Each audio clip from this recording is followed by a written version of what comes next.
And guys, we talked about the narrative that's kind of existed out there about how the Browns have handled this quarterback hierarchy, specifically with Shedeur Sanders. And I mentioned that Browns head coach Kevin Stefanski addressed that narrative that is percolating out there, suggesting that the team is maybe trying to send a message to Shedeur or sabotage him anyway.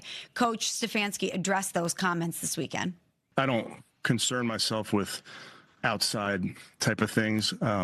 But, I'm committed to his development, just like all of our rookies. So we'll continue to focus on getting our guys better. And that's what we'll stay committed to. And that's what's important to me. And did you, I'm sure you kind of answered this last night, but why didn't you keep him in for the 2-minute, or why did you decide to take him out? Yeah, nothing more than decided to give Snoop some work at the end of the game. I'm hearing laughing. Go take the ball. Go. Gave him some work only to say, hey, bro, clean your locker out afterwards. Like, great job, but you're out. Like, you're gone. That's what I find that interesting. I mean, I understand you want to develop your rookies with any rookie situation, and the cautious approach seems to be what they're working on, I think, in seeing how he handles the adversity and how he develops both probably on and off the field. But for him to have that reasoning and saying, give him an opportunity, you already knew you were cutting the guy. It was already probably pretty clear that his locker was going to be cleaned out as soon as the game was over. So I just find that a very interesting answer of why they pulled him out and put Huntley in. So do you think that they set him up to succeed, Victoria? I don't know. I mean, specifically. I think I think they're trying to be cautious. And I think when you're cautious, it can be successful in the long game. Like, are they playing the long? I mean, you would hope that they're playing the long game. Courtney is very right. I mean, he's a 5th-round guy. So he's not – we also – and I've said this last year. I mean, Shedeur Sanders was phenomenal with Travis Hunter. We haven't seen him without Travis Hunter until most recently. So it's one of those things that Travis Hunter makes a lot of guys look really good. And so his time at Colorado, he was a different player. And then when you're taking that leap into the NFL, it's also very different too. So I don't know if they're setting him up to succeed. I think they're being cautious, but I think they're also trying to see how he progresses behind the scenes too and handles this, because there seems to be some humbling of when that 2-minute, him getting pulled at that point, you put Huntley in and then you cut Huntley. It seemed like we're sending a message here that we're kind of trying to develop you and keep you in a lane to get you to a certain point. Yeah, well, that message is you're not ready. Yeah. And you heard on the broadcast there when we were coming in, ESPN 850 in Cleveland, when the analyst says, that's Colorado Shedeur all over again. What does he mean by that? Shedeur Sanders had a 74% completion percentage last year, best in college football, best in FBS. And a big reason for that, it wasn't just that he was a super accurate passer. It's because he never threw the ball away. They didn't have a great offensive line. And that offensive line got thrown under the bus at Colorado more times than not for not having good play, for not being coached well, for a number of different things. And it made Shedeur, in a way, look like a hero because it's like, wow, look how accurate this guy is. 74% completion percentage.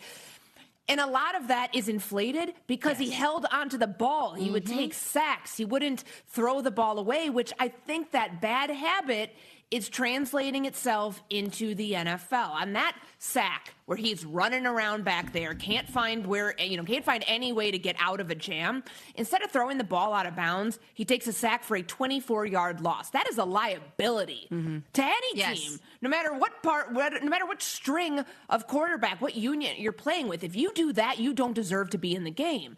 And that's not to say he's always going to be like that. I mean, he looked good in the preseason debut he had when everybody else was hurt, and he gets to start that game against Carolina. He's looked good in some practices while dealing with injury, looked not so good in other practices. To me, this is the normal progression for a rookie quarterback who needs time. Not every rookie quarterback can come in there and take a job right away, nor does he have to. He's never once been set up in a position where it's like, oh, God, by week 1, this guy better be ready because he's our only hope if you're the Browns. They need him to develop, and by not throwing him into the flames, to be like, all right, go lead a 2-minute drive. Because you know what would be happening? This morning, the conversation would be even worse about Shedeur. And man, look what happened. 2-minute drive. He took another sack, took them out of either field goal range, which is what they did. They ended up kicking a field goal to win that game 19-17. If he failed in 2-minute mode, the conversation's, wow, what a bust. What a terrible pick the Browns made, even though it was a 5th-round pick, and we're only talking about this because of his last name. It's not like there's nothing to be upset about here. No. You got your answer. This guy needs more time to develop, and that is a perfectly reasonable outcome for a 5th-round pick. Let's hear from Unsportsmanlike Nation. Rick is watching on ESPN2 in Dayton, and he just hit us up on the Dr. Pepper call-in line. Rick, what did you think about how the Browns deployed Shedeur Sanders and his performance over the weekend? First, I got to say the show's a lot better looking now that there aren't two guys on here talking. But anyhow, I got to say that Shedeur has been coached by his dad since he's like 7 or 8 years old, and now there's other people coaching him, and I just don't think he can get up to par right now because, Dion was catering everything for him, Yeah, he makes a good point. Yeah, thanks for the call, Rick. We appreciate it. And it is very interesting that for the first time in his football life, his dad's involvement or lack thereof seems like it's prohibitive for Shedeur Sanders. And I know there's probably a lot of NFL teams that when they were going through the evaluation process with him were wondering what he was going to be like without his dad's stewardship.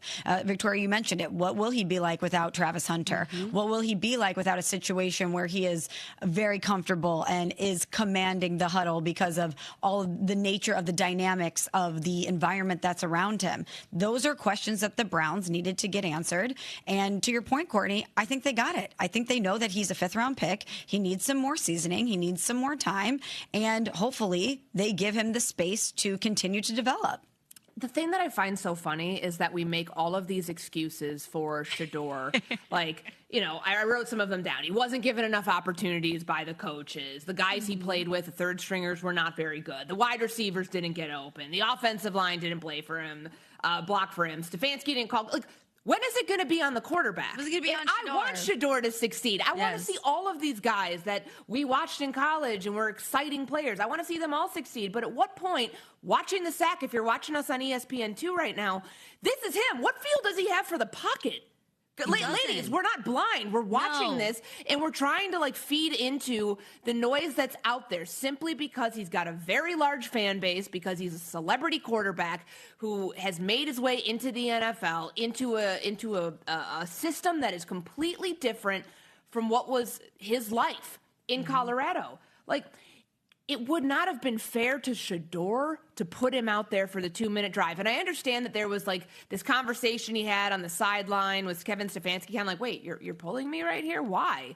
Why? Because you showed us in 17-something snaps that you weren't ready. And we're trying to save you from yourself here, not sabotage you. He's not the guy, but he can become the guy, but that's up to him.